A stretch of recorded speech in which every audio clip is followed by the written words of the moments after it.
Untuk berbincang pagi hari ini kita sudah terhubung bersama Bapak Bram TS Pakpahan, Head of Research Fund Manager PT Insight Investments Management. Selamat pagi Pak Bram. Halo Pak Bram. Nampaknya masih di mute Pak Bram, mohon maaf. Oh iya. Baik, oke. Akses audionya sudah terbuka. Terima kasih, saya sudah bisa mendengar suara Pak Bram dengan baik. Kabar baik ya Pak Bram ya?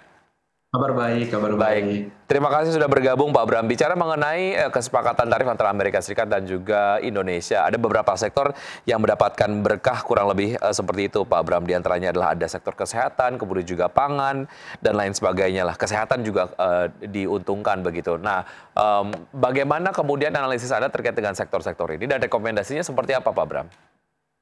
Iya, jadi memang terkait dari sisi kesepakatan tarif antara Indonesia dengan Amerika, kita melihat ada beberapa sektor. Yang pertama tadi disebutkan adalah sektor unggas ataupun poultry memang mendapatkan benefit dari sisi kesepakatan ini, karena memang untuk dari sisi raw material sendiri untuk sektor unggas ataupun poultry ini adalah corn maupun wheat yang memang nanti bisa mendapatkan harga yang lumayan turun ya kalau kita bisa mendapatkan kesepakatan tarif dari Amerika Serikat. Nah, kedepannya memang kalau kita lihat dari sektor poultry atau unggas ini ditambah dengan dari sisi kebijakan pemerintah, stimulus fiskal kedepannya yang nanti akan terus untuk meningkatkan demand dari sisi unggas dan poultry, ini bisa menjadi upside yang positif untuk sektor poultry tersebut. Nah, selanjutnya kalau kita lihat juga dari sisi sektor kesehatan, ini bisa menjadi benefit yang positif juga terkait memang dari sisi impor untuk advanced medical equipment untuk di Amerika sendiri itu kalau misalnya dapat kesepakatan antara Amerika dan Indonesia itu akan menurunkan biaya dari sisi perusahaan-perusahaan farmasi di Indonesia. Jadi memang ini bisa menurunkan cost untuk perusahaan-perusahaan di sektor kesehatan dan yang nantinya akan bisa meningkatkan margin untuk perusahaan tersebut. Nah, yang ketiga, kalau kita lihat juga ada sektor logam ya ataupun metal mining, ini bisa mendapatkan manfaat juga karena memang dari sisi demand dari Amerika tersebut, kalau kita lihat sangat untuk material-material logam ini bisa menambah dari sisi ekspektasi earnings untuk perusahaan-perusahaan di sektor logam yang ada di Indonesia, terutama memang kalau kita lihat dari sisi pemerintah juga cukup menggalakkan ya investasi downstreaming terutama di nikel yang memang ditargetkan bisa terus tumbuh terutama di tahun 2025 ini. Baik, Inco dan juga Antam di perdagangan kemarin cukup mengalami pergerakan yang sangat menarik. Nanti kita bahas secara detail begitu ya. Lalu rekomendasi Anda terhadap sektor-sektor ini seperti apa Pak Bram? Apakah memang ini kemudian menjadi sebuah momen yang bisa langsung masuk saja atau selektif buy saja untuk beberapa sektor-sektor tertentu?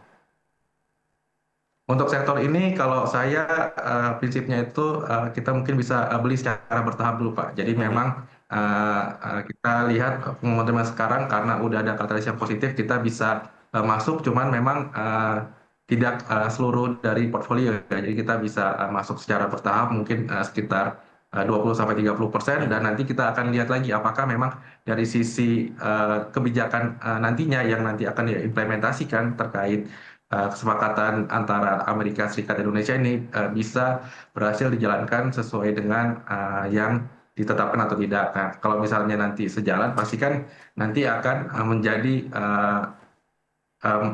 tambahan katalis lagi untuk Indonesia, jadinya kita bisa menambah posisi lagi, Pak. Kurang lebih seperti itu. Baik, secara spesifik begitu saham-saham yang terdapat di sektor-sektor yang tadi kita sudah bahas, mana saja yang menarik perhatian Anda, Pak Bram? Saham-sahamnya ada 4 saham ya. Jadi yang pertama untuk sektor poultry itu saya tertarik dengan Cepin dan juga Java yang memang kalau kita lihat dari sisi harga Livebird sendiri itu sudah stabil ya di atas 18.000. Jadi memang dari sisi Cepin dan Java ini dengan valuasi yang di awal tahun itu sudah sangat murah dan kedepannya dengan ada ekspektasi katalis ini bisa mendapatkan upside yang lumayan signifikan ya, mungkin kurang lebih sekitar 15-20% dari harga sekarang. Nah, yang kedua untuk dari sisi logam ada Antam dan juga Inco yang memang kemarin sudah naik duluan, tapi mungkin saya melihatnya masih ada potensi upside sampai akhir tahun untuk kedua saham tersebut karena memang tadi katalis dari kesepakatan dagang RI dan Amerika Serikat. Nah, yang ketiga dari sisi sektor kesehatan ada Kalbe ya, yang memang kalau kita lihat dari sisi perusahaan farmasi Kalbe ini memang perusahaan yang cenderung defensif ya terkait ketegangan geopolitik. Jadi memang dari sisi demand cukup stabil dan diharapkan nanti ketika raw material dari Amerika itu bisa turun, itu bisa meningkatkan margin dari perusahaan Kalbe Farma Pak atau Kalbe. Ini bisa lanjutkan perbincangan bersama Pak Bram T.S. Pakpahan, Head of Research and Fund Manager PT Insight Investment Management. Kita akan simak terlebih dahulu data dari pembukaan bursa-bursa utama Asia di pagi hari ini. Untuk Nikkei 225 dibuka menguat 0,21% di level 39.904. SCI Singapura dibuka melemah 0,07% di level 4.203. Kospi Korea dibuka melemah 0,41% di level 3.197 dan Hang Seng Hong Kong dibuka menguat 0,19% di level 25.042. Dan berikutnya adalah saham-saham yang direkomendasikan pagi hari ini oleh Pak Bram, diantaranya adalah ada Indosat dengan support di 2370, resistance di 2490, rekomendasi buy. Kemudian juga Tower, support di 630, resistance 730. Cepin, tadi sudah disebutkan, Cepin dan juga Java ya. Dengan level support di 4.900 dan juga resistance di 5.300, dan Java dengan support di 1.700 dan resistance di 1.850. Seluruh saham yang direkomendasikan pagi hari ini direkomendasikan buy oleh Pak Bram. Dan berikutnya kita akan simak pembukaan dari IHSG di pagi hari ini yang sejauh ini sudah berhasil tembus level 7.400, tepatnya di level 7.441,491, menguat 0,59%, dan saham-saham yang masuk ke dalam jajaran top gainers diantaranya adalah ada Antam, Wi-Fi, Brand, BRPT, dan BWPT. Kemudian 5 top losers ada SSIA, Tower, BLOG, kemudian juga AMRT dan juga Energi. Dan kalau kita lihat pergerakan sektoral, pemirsa, infrastruktur masih memimpin penguatan dengan penguatan 3,4%, dan sektor yang memimpin pelemahan yaitulah non-cyclical dengan pelemahan 0,31%. Kami lanjutkan perbincangan bersama Pak Bram. Pak Bram, sebelum kita bahas saham-saham pilihan dari Anda, terkait dengan excitement dari investor sendiri untuk bisa masuk ke pasar domestik, apa sebetulnya yang mereka kemudian sedang perhatikan, sehingga kemudian kalau kita lihat pergerakannya sejauh ini masih melanjutkan rally, Pak Bram?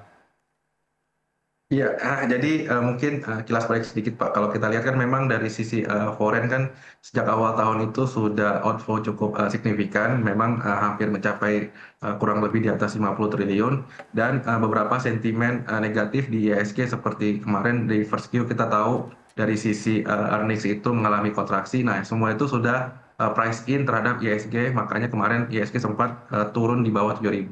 Nah, selanjutnya kita melihat ada sentimen positif yang berada di market di beberapa waktu terakhir, seperti yang pertama dari sisi rupiah kita sudah mengalami penguatan stabil di kurang lebih di sekitar 16.200 sampai 16.300 dengan inflasi yang stabil di 1,87% di posisi Juni kemarin, dan hal ini membuat dari sisi BI juga kemarin akhirnya menurunkan suku bunga 25 basis poin ke 5,25% untuk menstimulus pertumbuhan ekonomi Indonesia. Nah, hal ini memang dilihat dari sisi investor foreign maupun domestik yang melihat bahwa kedepannya dari sisi pasar saham Indonesia ini sudah reversal dari yang sentimen negatif ke arah sentimen yang lebih positif didukung oleh data-data ekonomi tersebut.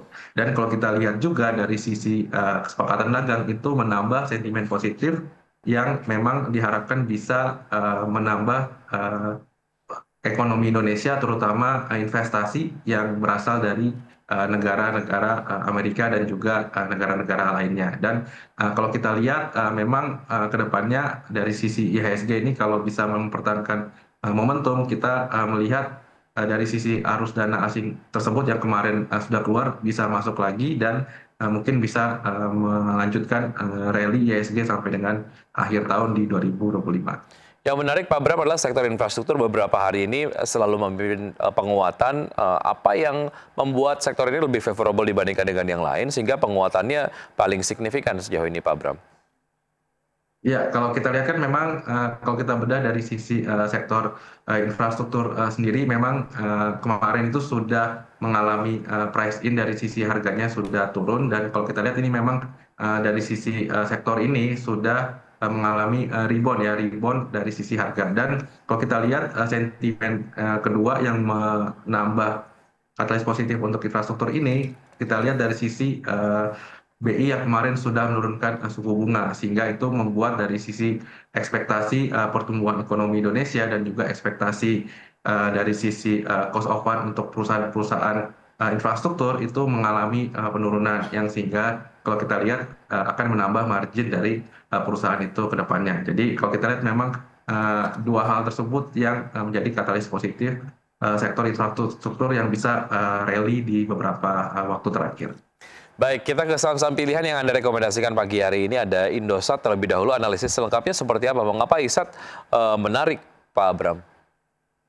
Ya, kalau kita lihat ISAT ini memang dari sisi pergerakan harga ini sudah sangat bullish ya. Jadi 3 hari terakhir itu candle-nya di time frame daily itu sudah green candle, dan kalau kita lihat dia sudah berhasil menembus support di 2380, dan ini kalau kita lihat akan mencoba untuk menembus support berikutnya di sekitar 2490, dan kalau misalnya ini bisa ditembus, ini dia akan bisa ke arah di 2600 maupun mungkin di bullishnya di 2800. Jadi kalau kita lihat memang kenapa selain dari teknikal, kenapa ISAT ini cukup menarik, karena memang dari sisi BI rate itu kemarin sudah turun, itu sehingga bisa memberikan dampak positif terhadap perusahaan-perusahaan telco, khususnya ISAT yang memang kalau kita lihat dari sisi target-target ekspansinya itu cukup signifikan di tahun 2025 ini. Baik, secara valuasi dibandingkan dengan peer-nya paling murah atau seperti apa? Atau Anda kemudian melihat potensial upside dari ISAT sendiri akan menarik nanti? Kalau dilihat dari sisi valuasi ini dibandingkan peers-nya, kalau saya lihat masih lumayan menarik Pak ya. Jadi kalau kita lihat dibanding peers-nya misalnya Excel ataupun Tower dengan ekspektasi revenue yang cukup signifikan, ini masih bisa memberikan upside yang lebih besar dibandingkan peers-nya. Baik, dari Indosat kita ke Tower, seperti apa Pak? Nah, kalau Tower ini memang kalau kita lihat dari sisi teknikalnya ini sudah menembus tadi ya support di kurang lebih di 600-an. Ini memang kita lihat kemarin ada right issue yang dari corporate action yang dilakukan Tower ini bisa memperkuat dari sisi financingnya, dan kita harapkan memang kedepannya dari sisi Tower ini bisa mengenerate cash flow dari sisi akuisisi yang lebih baik, terutama ditambah dengan sentimen penurunan suku bunga dari BI rate yang sama seperti ISAT yang bisa menurunkan cost of fund mereka, sehingga kedepannya bisa memberikan margin yang lebih baik.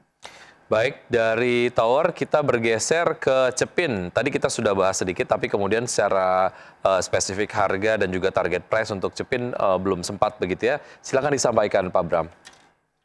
Ya, jadi kalau kita lihat memang Cepin ini kita proyeksikan dari sisi earnings-nya, revenue-nya itu bisa tumbuh Pak di 10% di 2025 ini, yang didukung memang dari sisi tadi harga levered yang stabil di atas 18.000, dan target pemerintah juga masih akan ada culling untuk levered-nya, dan ada demand dari makan siang gizi gratis. Nah, kalau kita lihat memang dari sisi PE saat ini itu masih sangat murah ya, di sekitar 24 kali, itu di bawah standar -1 standar deviasi dari PE dari Cepin. Nah, kalau kita lihat juga secara price action di harga secara teknikalnya itu juga sudah berbalik dari yang memang kalau kita lihat mungkin beberapa waktu terakhir seperti setahun terakhir itu cenderung turun, tapi kita lihat sudah mengalami rebound ya dari sisi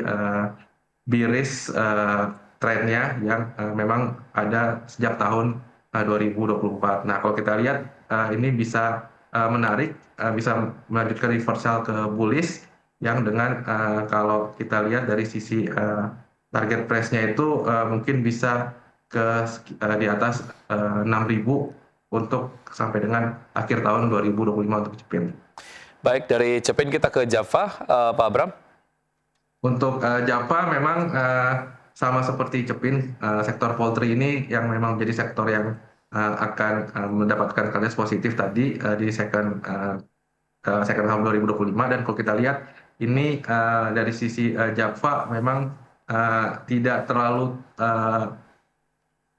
mungkin masih tidak semurah Cepin kalau kita lihat dari sisi valuasi PI-nya, tapi memang kalau kita lihat dari sisi ekspektasi growth-nya itu tetap bisa mendapatkan growth yang cukup signifikan dari sisi earnings-nya dan juga margin-nya, dan kita harapkan mungkin sampai ke akhir tahun bisa berada di harga 2.000 untuk Cepin itu sendiri. Baik, Ya, ini untuk tadi Java. beberapa saham-saham yang direkomendasikan pagi hari ini oleh Pak Bram, di antaranya adalah ada ISA, Tower, Cepin, dan juga Java.